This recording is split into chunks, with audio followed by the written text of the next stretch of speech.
Welcome to Lynn Cullen Live, talk radio without the static. Email your questions and comments to lynn at pghcitypaper.com. And now your host, Lynn Cullen. A quick warning, first Tuesday in the month, that fire alarm is going to go off at any minute. Susan, I think I'm just warning you, it's going to go off. I know. I'm throwing my phone across the room when it does. Well, I just found something out, though, today. I was talking to the building maintenance guy, and he says you know how sometimes they do it, and then they do it again when you think you're in the clear? He said there are certain sections that get 2. He said, I think you're only going to get 1, the full building one, which is the second one they do, which is why it hasn't started immediately at 10. So he was right. We're only going to get 1, not 2, but it should. Right now, other people in the building are being tortured a little bit. So I don't even want to. He said it's a city law, once a month. But that seems excessive. And we were just talking, Amy and me. You wouldn't say that if you were in a burning building and the fire alarm didn't go off because it hadn't been tested. Yeah, but we were just talking. The employees here who hear it with such regularity have learned to discount it, just like car alarms. Well, they got to come over. The guy on the fire alarm on the announcers has to say this is not a drill. Test. Yeah, this is not. So now, at least, for the first time, I found out why sometimes they seem to be late. It's because we are not getting... They aren't late, right. We're not. You're being spared. But enough... here we go. Okay, so here's the second one. Yes, so...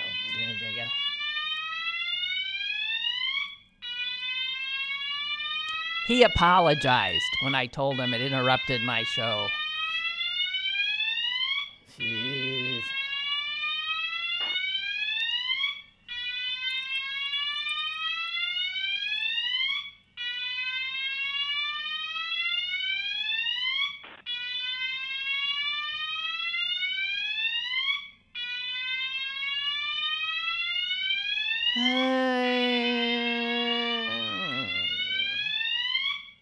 I'd say that works. You can turn it off.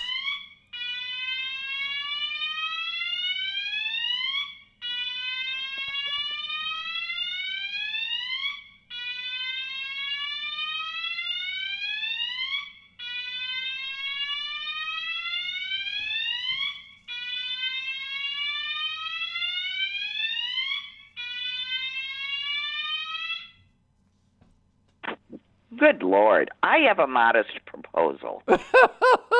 It doesn't have to run that long. No. What? On the first Tuesday of every month. I'll start our show. You start the show at 10:05. Yes, we could do that too. Damn.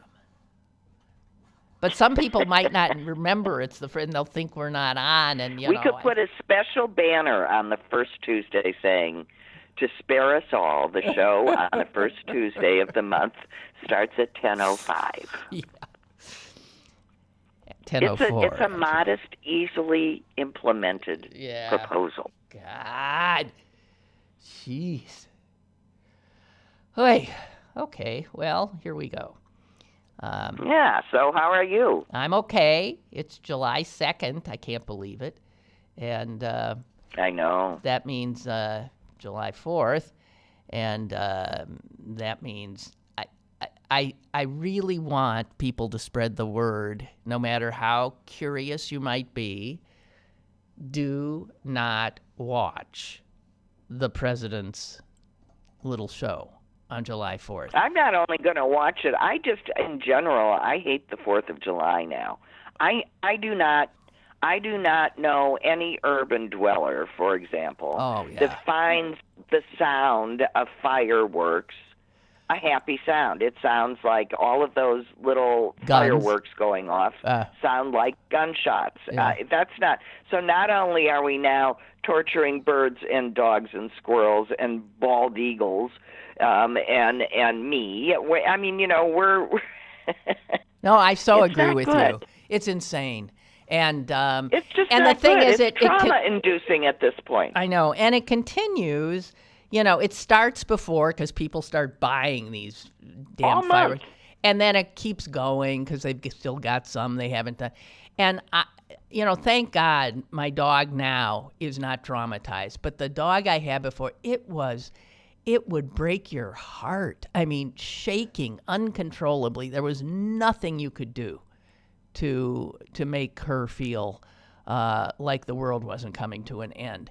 And it's so stupid and unnecessary. I have to tell you, Pittsburgh loves fireworks, so that in any given week, there's. But here's the thing: what's wonderful about fireworks is their beauty, and the noise is additional, is added, is not necessary for the color, and in fact is what makes all that thick smoke and obscures the color.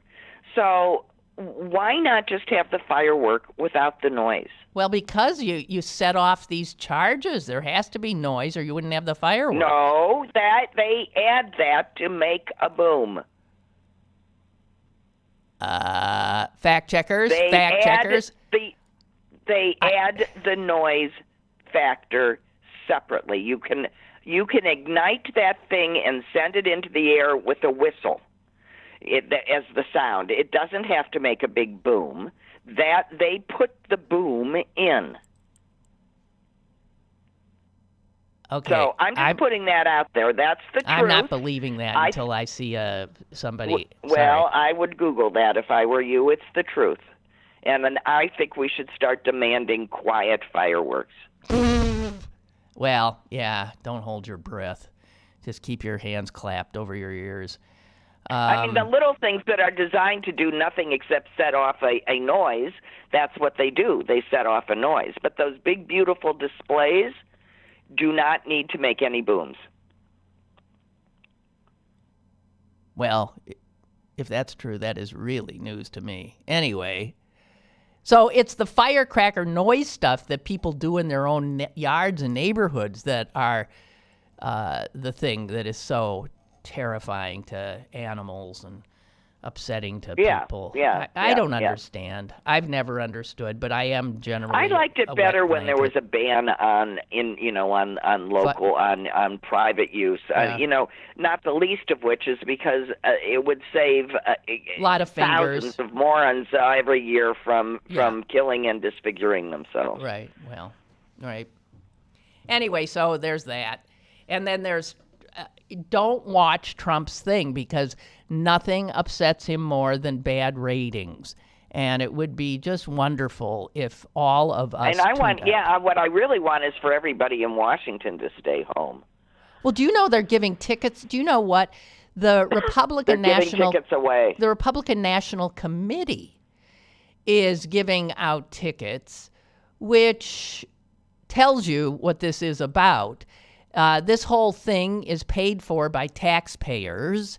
It is supposedly a 4th of July celebration, and yet we know he has politicized it, and consequently, the RNC is even handing out tickets, VIPs and stuff like that, which should be some kind of violation of I don't know, some campaign law. It begins to look a little bit like pay to play. I mean, here's your reward, Unbelievable. And of course, he's going to have his jets and his flyovers, and he's going to have his tanks. But they can only be parked, so they can't ruin They can't the road. even figure out how to get the damn tanks to where they're going to park them. They're even afraid the bridge that has to be crossed to get them where they have to be will potentially be damaged. I mean, they have to be put on some kind of flatbed truck, and that the combined weight would be, and also the nearest Abrams tanks are apparently, far away. They're in some fort somewhere. They're not nearby. They have to be transported. And none of this has been figured out, and it's, as I said, July 2nd, because he just insisted on the tank thing yesterday, and you did hear that he said, and we're going to have new Sherman tanks. Sherman tanks last saw action in the Korean War. There hasn't been a Sherman tank anywhere except in some museum since the 50s. And this is the commander-in-chief, and he thinks we got Sherman tanks. I'm going to... Okay, here's another... By the way... I'm changing... What? All my stuff, the stuff that I, rip out of papers. Yes, I know. I heard. You forgot it all. So I'm gonna ask you a question. Did you happen, in your perusal of newspapers this morning, happen on the... or I don't know if it's actually... See, here's the thing. When I read everything online, there's an article in the New York Times about a woman named Deborah Sampson, I think her name was. She was the first American, Deborah Sampson, and she served in the American Revolution pretending to be a man. Oh, is this one of those obits? I didn't see it. Where they do... No, it's not an obit. It's the woman who sneaked into George Washington's army. Yeah. But if you can look, I just want anybody who's out there that can, and maybe if you with your computer could look it up in the New York Times. It wasn't in the print. It wasn't in the print paper. Well, look it up online because I want you to see her picture. Yeah. I mean, that's the whole thing. You need to look at her picture and tell me who you think she looks like. Anyway, it's a very interesting story. She took a bullet, which is when she was discovered by the doctor who was dressing the wound and found out, oops, you're a girl. Yeah. And she was not thrown out. She got an honorary discharge, and thereafter had to fight for her pension, but she got it with the help of Paul Revere and somebody else. Oh, that's wonderful. A new diary of hers just surfaced, showed up in an antique shop, and it's got a picture of her on it. And I'm just going to cut to the chase. This woman is the spitting image of Jeff Daniels. What? Excuse me. I mean, you can't even. Jeff Daniels? Even believe it. Okay, wait. Yeah, here. Oh my God! She is. Wait a minute. Amy's got it. It is. It's Jeff Daniels, the actor. No wonder she was able to. Yeah. God. Oh.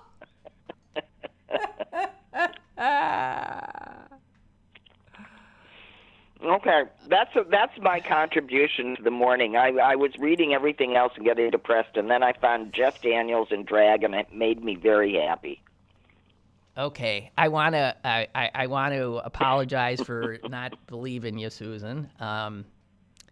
Yes, quiet fireworks. They are used routinely in classic fireworks shows as what? Wait. From a strictly visual standpoint, there are pros and cons to a quiet fireworks show because they do not include big aerial explosions. Quiet shows can't entertain a large audience. Quiet fireworks can, however, be more colorful. I don't... by relying on rich color effects and tight visual choreography, designers of quiet fireworks programs can forego the big explosions and still deliver a stunning show. The hope is that quieter celebrations mean less stress for noise-sensitive children.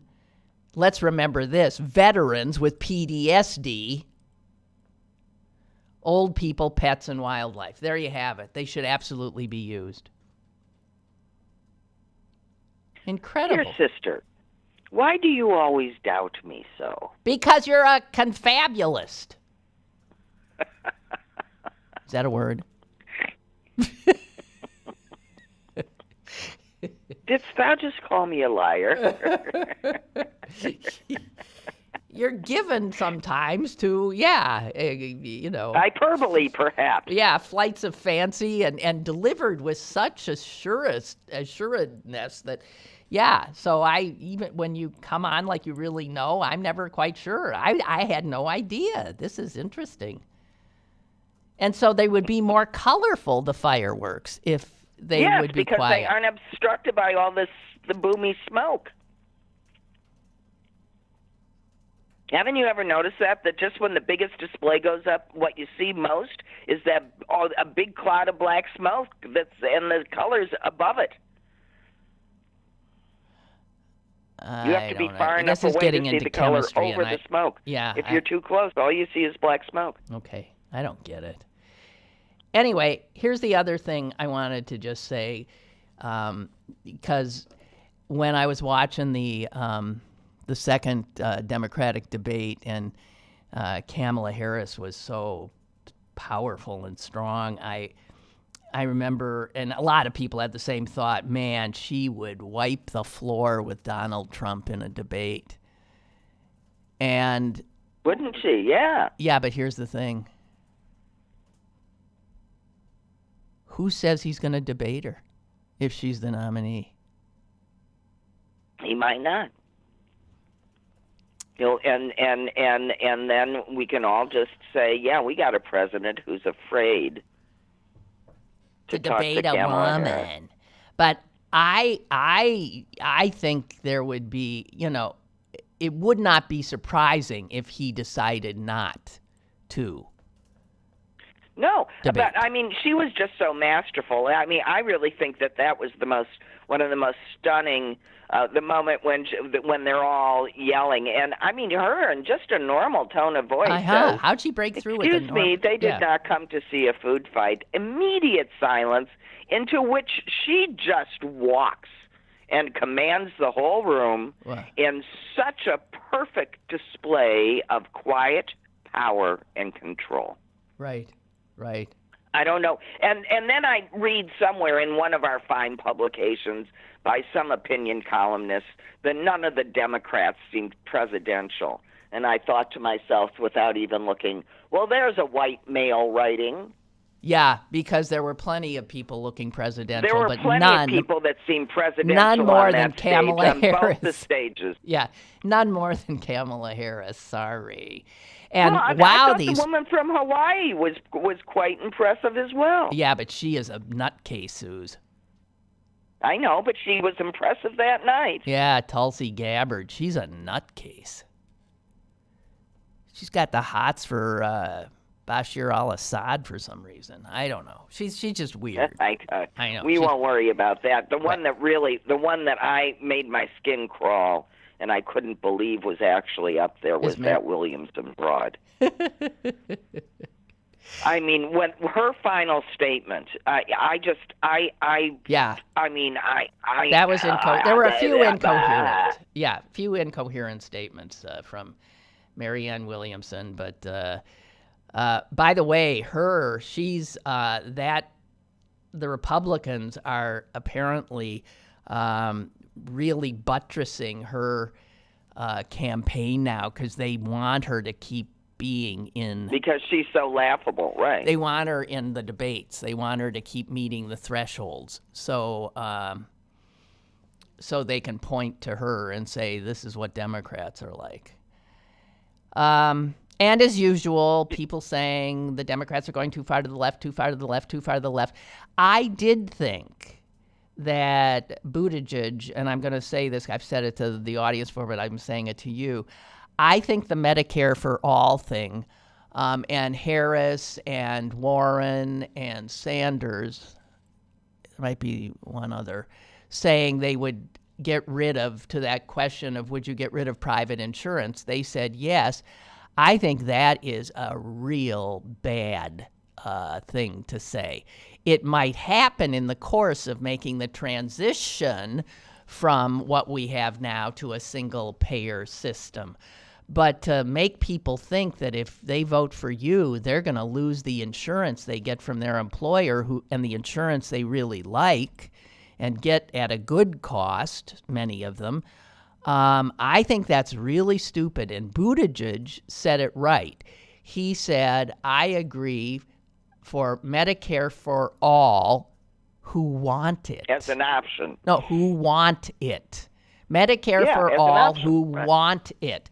And you got to explain that there's no way if a Democrat gets elected, you're going to lose your private health insurance, the next morning, not even in the next 4 years.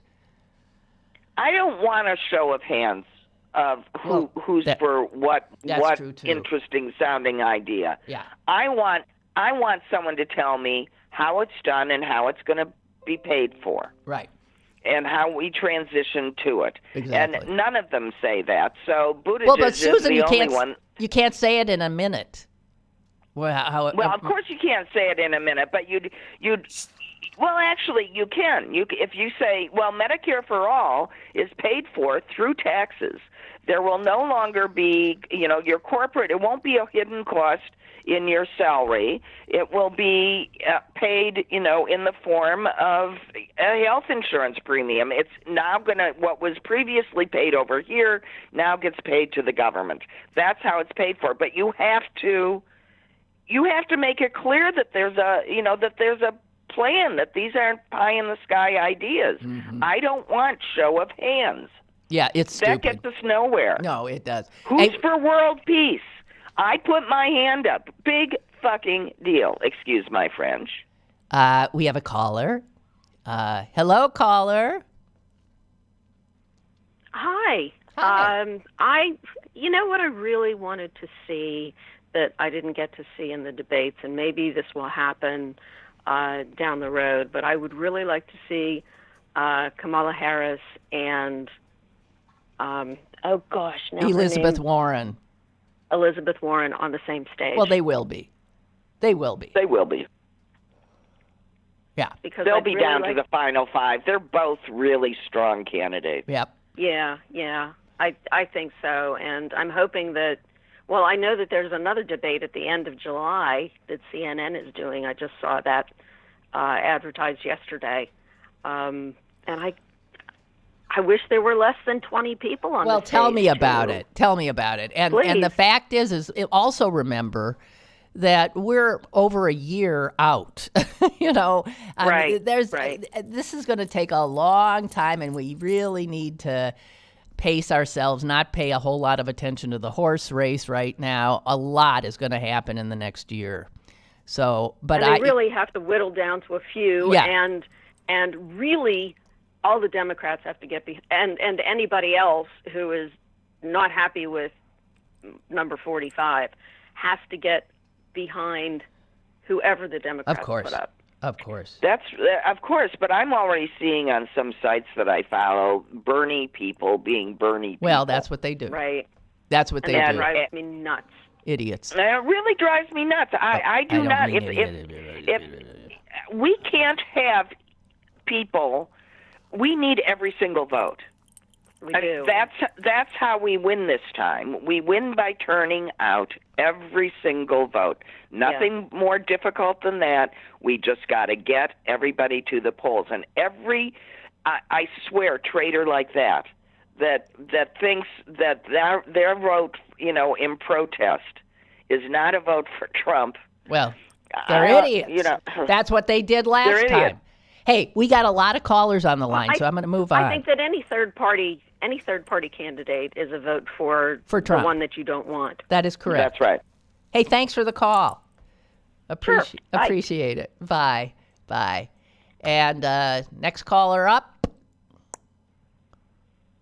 Hello, it's you. I swear. Hello? Hi. Go ahead. Talk. Hello? Yeah, talk. Hi, good morning. Good morning. Good morning. I don't usually recommend books because I know you get a lot of these kind of recommendations, but in the spirit of discussing interesting women today, I'm going to recommend a book to both of you, and the title is A Woman of No Importance by a British author by the name of Sonia Purnell. And it is the story of a woman Virginia Hall was her name, who, and it's way too long to get into detail, but essentially she ended up working and leading much of the French resistance during World War II in France, working for the precursors of what were the CIA and the MI6 in the United Kingdom before those organizations existed formally. And the story is absolutely fascinating and riveting. Her father teaches her how to hunt when she's a child. When she is in Europe, she ends up going on a hunting expedition of one kind or another, shoots her foot off with a shotgun, and ends up having her leg amputated below the knee because of gangrene. She gets a prosthetic leg, and she ends up naming it Cuthbert. She proceeds to lead the French resistance and frankly played a significant role in helping the Allied invasion succeed during Normandy and afterwards. It is absolutely riveting, and I just highly recommend it to both of you. And that's her name again. Woman of no importance. Wait, her name again. What is her? Sonia Purnell. SONIA PURNELL.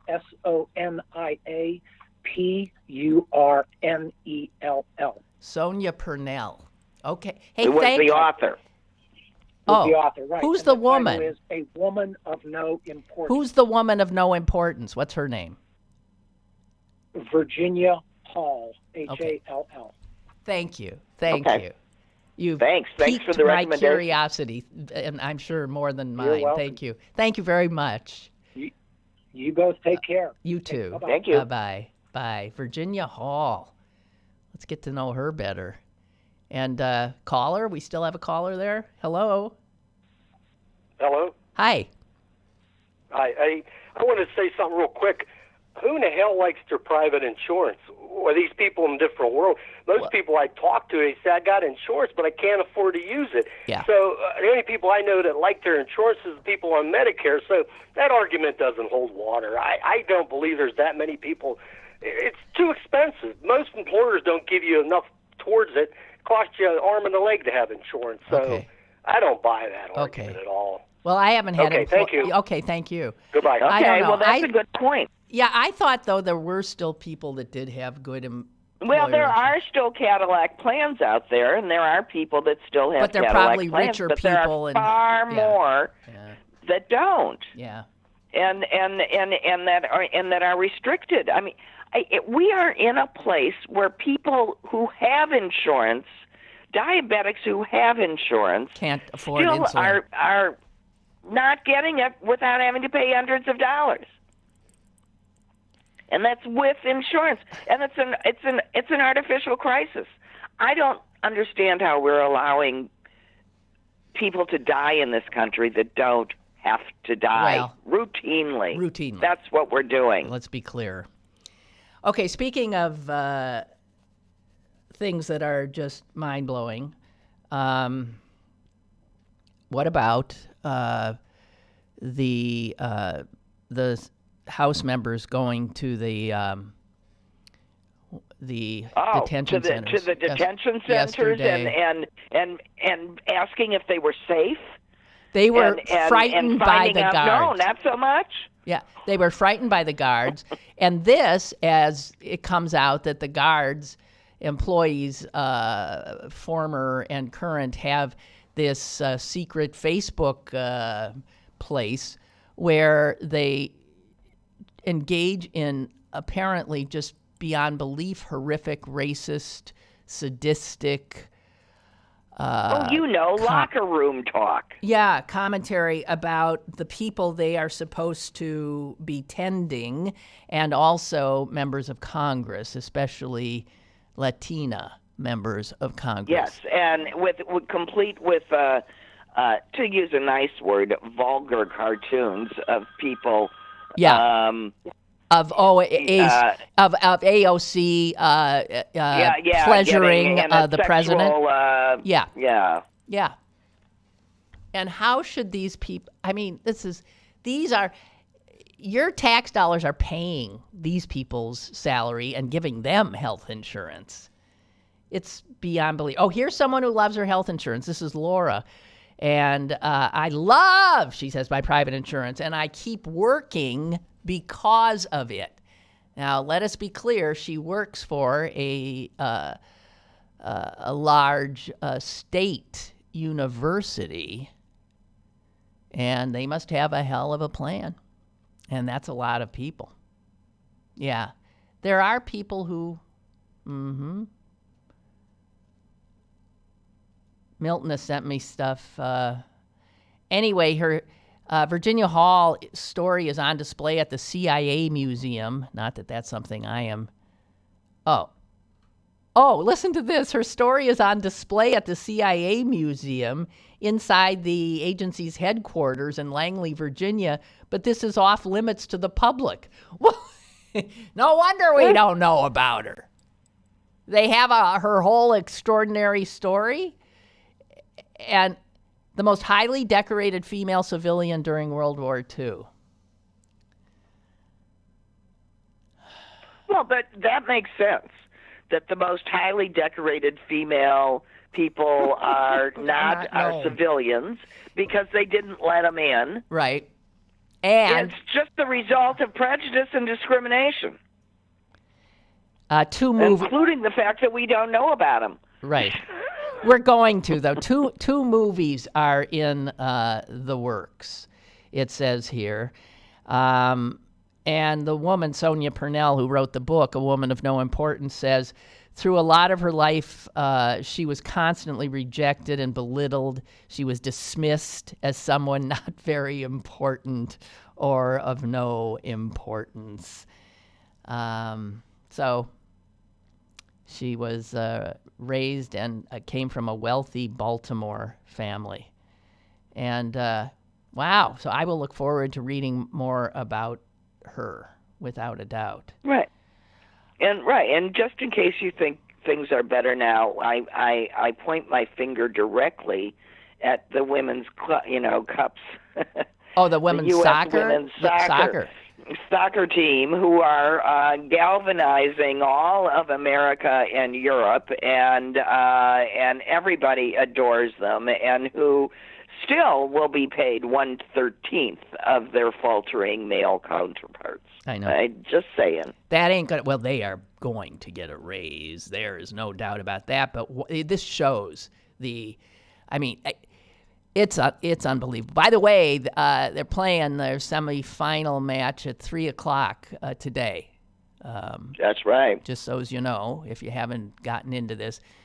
And, you got to guard against celebrating too soon. But by dispatching France, it looks like they're going to pretty much do a cakewalk to another. Well, now they got to get rid of England. I mean, each one of these games is its own battle. You're right. You can't declare victory until we're there. Yeah. But, boy, I'll tell you, I would be afraid to take the field against them. They do seem to be they who will not be denied. Right. And how about this little kid, speaking of women's sports? That took out Venus. Wow.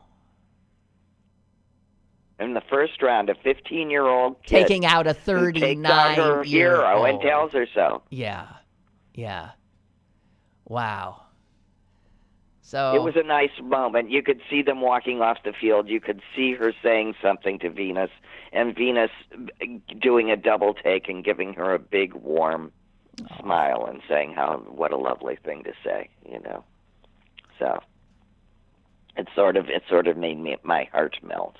Yeah. So I'm trying to remember all the stuff that I ripped out of the paper that I was going to talk about. Let me see if I can help you. What were those things? Okay, well, we were going to talk about the people on the border and the crowds outside those Congress people at the border. Oh my God! You know, I mean, screaming at one till they're in tears. You know, going, "This is." No, this what is about disgusting. the Trump people that are screaming at the Trump people out in front, and they're screaming terrible things. Where are we heading? I am so frightened. I don't know, but I'm telling you, if maybe not all Trump supporters, but the people that are hollering at Congress people and frightened children and women imprisoned in inhuman conditions, to those people that are screaming awful, awful things, you are deplorable. I'm sorry. Well, that's even too good a term. It's deplorable. It's just evil. It is. I can't even. I can't get my. I think I'm empathic, as you would say, Susan, and that means I should be able to get into anybody's shoes. I can't get in their shoes. I can't either. I can't understand I can't understand getting high off of deliberate mob cruelty, because that's what these folks like to do. They get high off of deliberate mob cruelty. They get high off of hate. High off of hate. I just, and even, you saw that the guy sues, the one, the quote that just chilled my blood. The guy who Trump has now put in charge of, I don't know which one, ICE or Border Patrol. Was dismissed previously for racial insensitivity well, no, not even of one that. kind or another? No, I don't know if it's that one. You can, they're all probably despicable people. But this guy actually said about a migrant child looking at a refugee child. He said, I look in their eyes and I see a future gang member.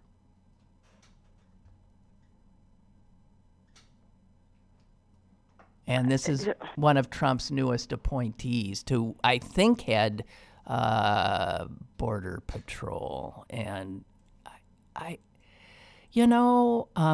they not only, I cannot understand how they can sleep or look at themselves in the mirror, but that they can say something like that. Well, yeah, right. That they openly and just that is in that world, that's an appropriate thing to say. That's where we are. We have another. It's not the United States of America anymore. At least not the one that we knew. We have another call. Caller, go ahead, please. Hey, the adjective I've been using and I wanted to scream out was barbarians. Yeah. It's barbarian. And I'm calling people out and telling them if that's what they are. I mean, they just have to admit it. Admit it to me that this is their mindset. That's all I've got to say. Bye. Okay, thank you. Yeah. But they don't, I mean, a lot of people are saying that. Really? It's because it's so stark.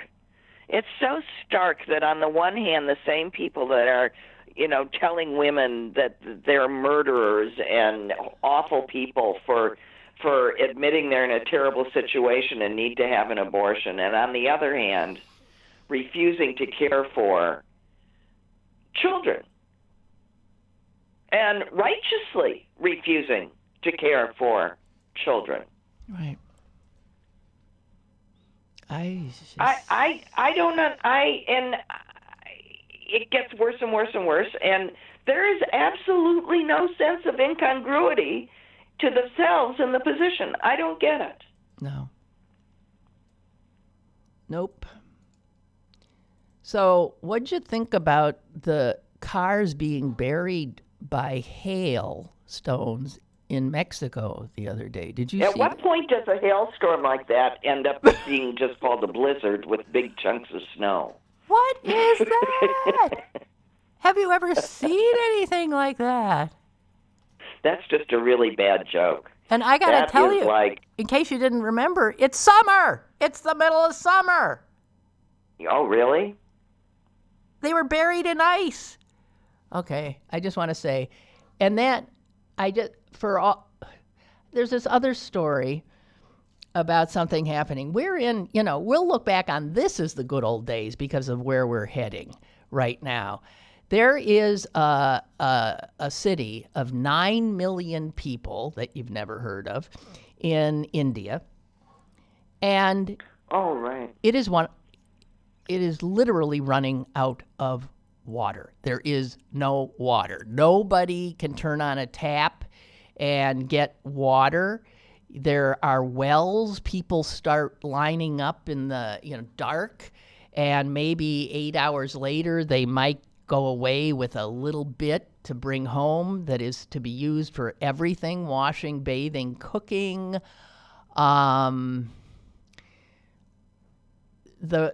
I've seen an aerial photo of the lake or the reservoir that their water used to come from. It's gone. 9 million people. The wells have run dry. They're trucking in water. They're desalinating seawater, but there is no way they're able to do. And they are saying this is not the only city in India. You've also got Bangalore and Delhi are facing water scarcity, not quite at this level, but in all the cities, big cities in India that right now are looking at no water. They're home to about 60 million people. Now, what do you think happens when 60 million people can't get water? They move someplace else or they die. Mostly they move. They become refugees. They have to move toward water. We have been hearing for decades that water is going to be the most valuable commodity, that wars will be fought over it, that there will be incredible crises, humanitarian crises. And here we are whistling past the graveyard. It is happening now. Now, where are those 60 million people going to go? Right now, the heat wave in India is well over 120 degrees on a daily basis. France, 115 degrees in France.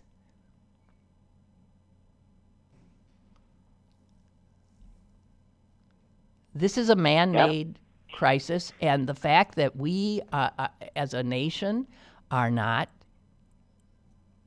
dealing with it, it's just amazing. And as people who've seen this happening in India say, this was not like a sudden apocalyptic thing. This is the result of just this slow thing, and no political leadership, no political will, and public indifference.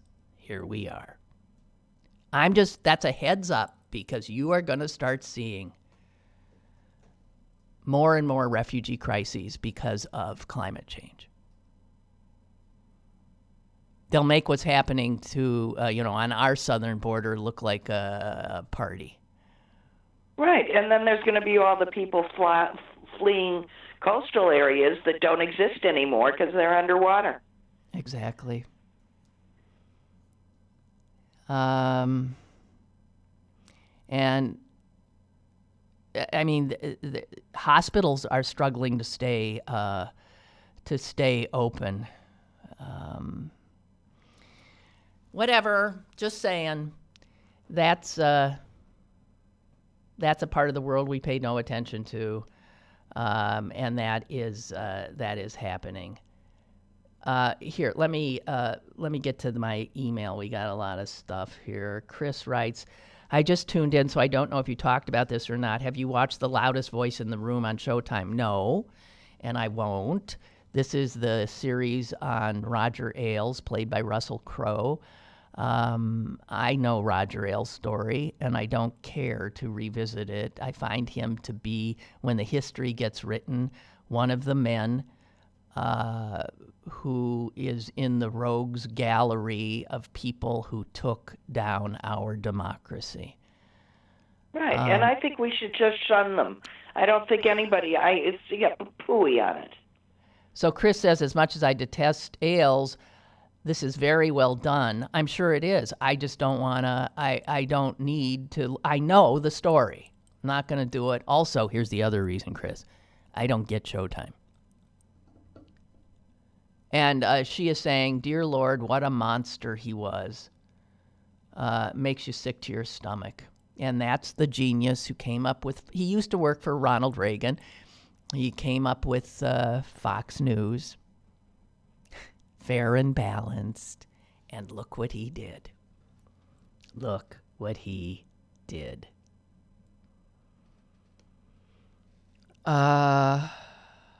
Roger says those crazy, angry mobs are just cowards. They are, because they are always so frightened. And you don't get that scared by being courageous. They're afraid of anything that is not in their comfort zone. They live in safe suburbs with their guns and security system. They're chicken shits who are afraid of Spanish-speaking, brown-skinned housekeepers. Reality has no place in their world like their denial of climate change and evolution and science. I know because I look like these people and I get to hear their unfiltered utterances. Lucky me. Yeah.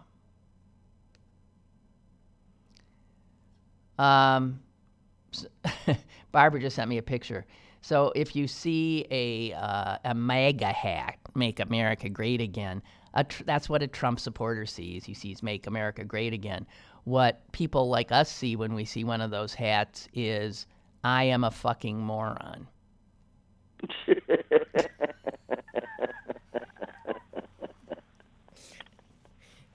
There are an awful lot of funny things out there. I mean, the one that still makes me laugh is this cute little kitten that, of course, you've got to look at, saying all these sweet things, and then at the bottom of it, it says, "But I still hate Trump."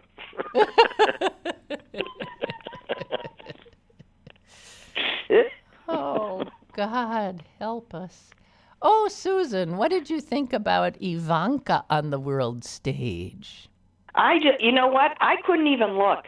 I'm at the point, I just read the outraged headlines, that read something like, what the hell is she doing here? And foreign leader shuns. Okay, I don't. What was she doing there? Susan, she was right there with him. She was in the high-level meeting with Kim Jong-un. She walked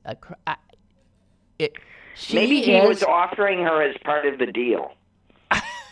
Wasn't that his book, The Part of the Deal? The Part of the Deal? It's she is as she's as delusional as he is. Yes, she is. She's actually she's preparing herself for a presidential run. I think she is, and I don't know what are they thinking? She's buffing up her resume. Well, the thing is, what's scary about this is they are increasingly becoming this sort of dynastic, like they feel like they're in the monarchs of a constitutional, monarchy system kind of thing, and he is, grooming her, and she is as unself-aware, and I think as stupid as he. And because she's beautiful, she's more dangerous. Because some people see beauty and they think good. That is what happens in our heads. hard to think of somebody that pleasing to the eye being horrible, just horrible. Her husband looks more truly horrible. He looks like a Stepford husband. No, he just looks like it. Yeah, he just looks like I don't know, a robot, an awful human. Yeah. He looks like a robot. I don't. A Stepford husband. Yeah, right. Exactly. He doesn't. I mean, he does look. You're right. He does look vaguely false. His face always slightly. Are you sure he's not a robot? I mean, he has that. No, but doesn't he look as if he's an animated person that's stuck in a real among the real people in a movie? Yes. Truly. Because his skin has a slightly inhuman sheen to it at all times. No, I'm absolutely right. He creeps me and pink cheeks. Oh, it as just if he were a China doll. Ooh. So anyway, we have a call. Caller, go ahead. Hello, ladies. It's Ray from Lawrenceville. How are you doing today? We're doing well. Good. Hey, two things. First, real quick, I really would disagree with anybody's characterization of those cretins on the border as being afraid. Are you on a regular phone? Wait. I'm having such trouble hearing you. Oh, is that right? Yeah. Okay. This is the same phone I've always used before. I won't bother you with that. I don't want you struggling. So I'll call another time. Oh, okay. Yeah, you just sound like, well, didn't he? Sounded like he was under like 20 pounds of blankets or something. I couldn't. Well, in my experience, when the telephone sounds like that, if it's a landline, he's some rodent, like squirrel, has eaten through the line. Ah, sure. Blame it on a rodent. Well, that's what makes the crackling sound, and it clicks in and out, and that's what happens. Okay. But anyway. Oh, all right. Trying to remember what. Oh, Suze, do you remember when, Trump bought the Plaza Hotel in? Yeah, I do remember that, and for way too much money, and. Yeah, he was made fun of. I mean, people laughed and laughed. And you know what? Way too much money. He bought it for about $400 million. Every penny of the $400 million borrowed. Yeah. Before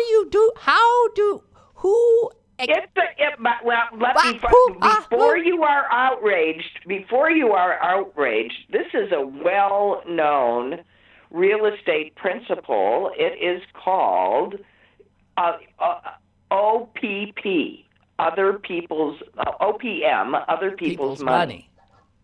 Yeah, but the money he uses are like Russian oligarchs, probably Chinese peoples. In other situations, one might even call it laundering. Oh, yeah. And so it was all borrowed money, $400 million, and he took out a full-page ad in the New York Times to boast about it. He said, "I have knowingly made a deal that was not economic for the first time in my life. I haven't purchased a building. I have purchased a masterpiece." 4 years later, he drove the Plaza into bankruptcy.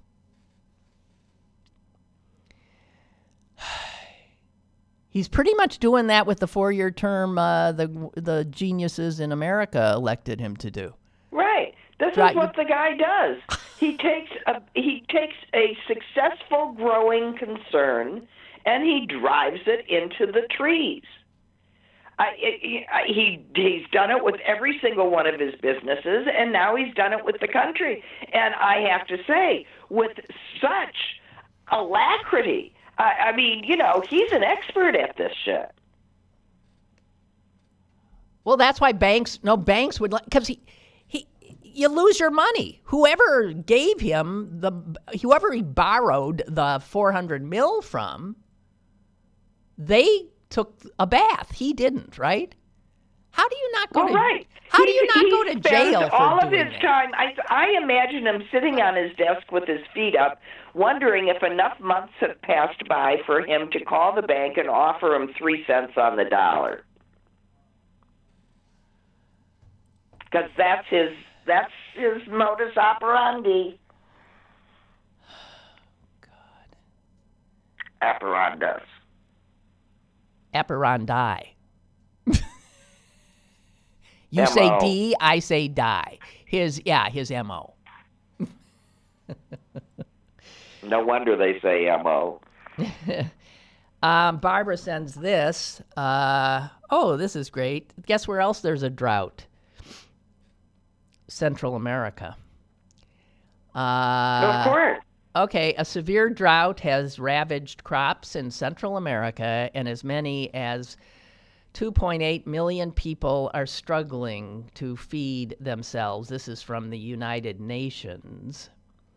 We're talking about Guatemala, Honduras, and El Salvador. Now, isn't that interesting? Because that is where the desperate people that we throw in these camps with nothing. I mean, I can't believe how we are treating these people. The adults too. It's extraordinarily inhuman. It's inhuman. And I don't know why people are so offended if somebody says wants to call these concentration camps, because this is exactly what they are. I agree. Somebody wrote the Jewish people cannot claim to have a corner on all the pain and atrocities. This is painful and atrocious.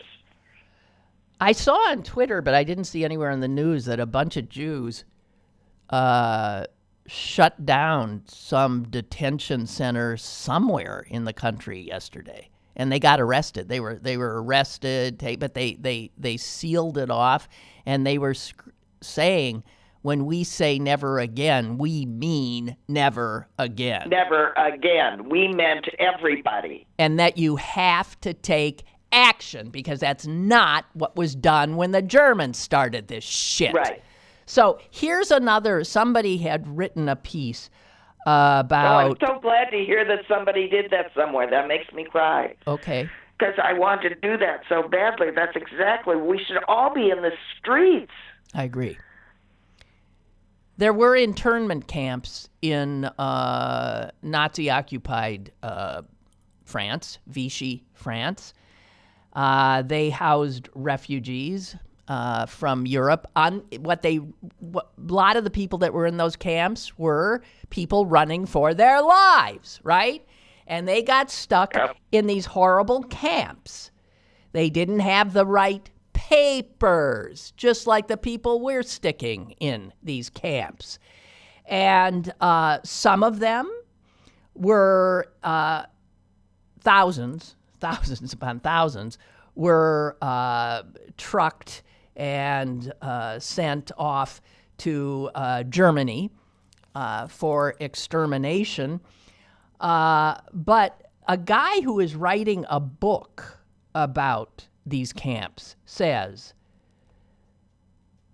there are striking similarities between the French camps and our own. So this is the guy who knows about the Vichy camps because he's writing the book. He uncovered a letter from a kindergarten teacher interned in one of the camps, and she said she had written this: "Imagine, if you can, our camp with about 700 children under the age of 18. The youngest is 2 months old. We don't even know their names, the names of their parents. These children do not understand why they are here, why they are in this terrible place with strangers. We can't give them enough food. We can't wash them. They can't even play. They just sit around freezing in these cold, dark, dirty barracks." I can't even stand this. Well, tell me how that description is different from what we heard that was going on in Clint, Texas. And the other thing they point out, in certain ways, compared to the French camps, conditions in our centers are actually worse. Yeah. Because in the French camps, the women and children had beds or cots, and they had blankets, and they weren't sleeping on concrete floors. Children, in many cases, were with their mothers.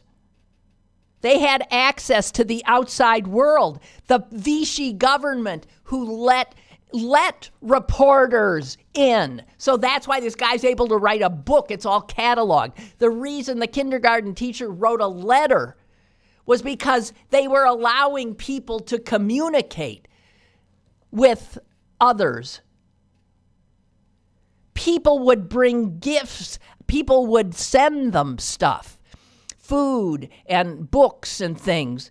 And we know that people traveled to Clint, Texas, and tried to do the same, to get things for the children, for the babies, and they were turned away. Our camps refused to allow anything in. And this piece, which I read, said, allowing in more outside observers, like the congressional delegation that went yesterday, would be one way that our government could at least approach the moral level of Vichy France, Nazi-occupied France.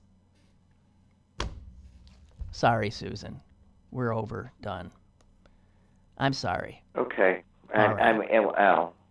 I'm sorry. But, I mean, if... these people are suffering, they're living it. The least we can do is know it and not turn away.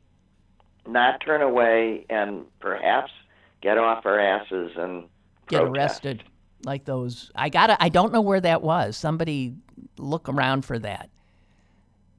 Bunch of Jews somewhere. Good for them. Good for them. Yeah. Okay. Hey, thanks, Suze.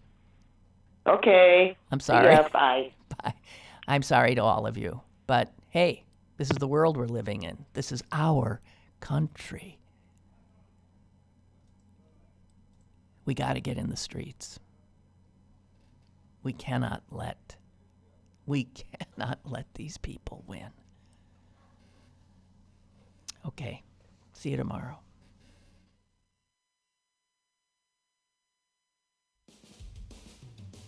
Lynn Cullen Live, Monday through Friday from 10 a.m. to 11 a.m. and archived at pghcitypaper.com. The opinions expressed on Lynn Cullen Live are those of the host and do not necessarily reflect the viewpoints of Pittsburgh City Paper or its advertisers.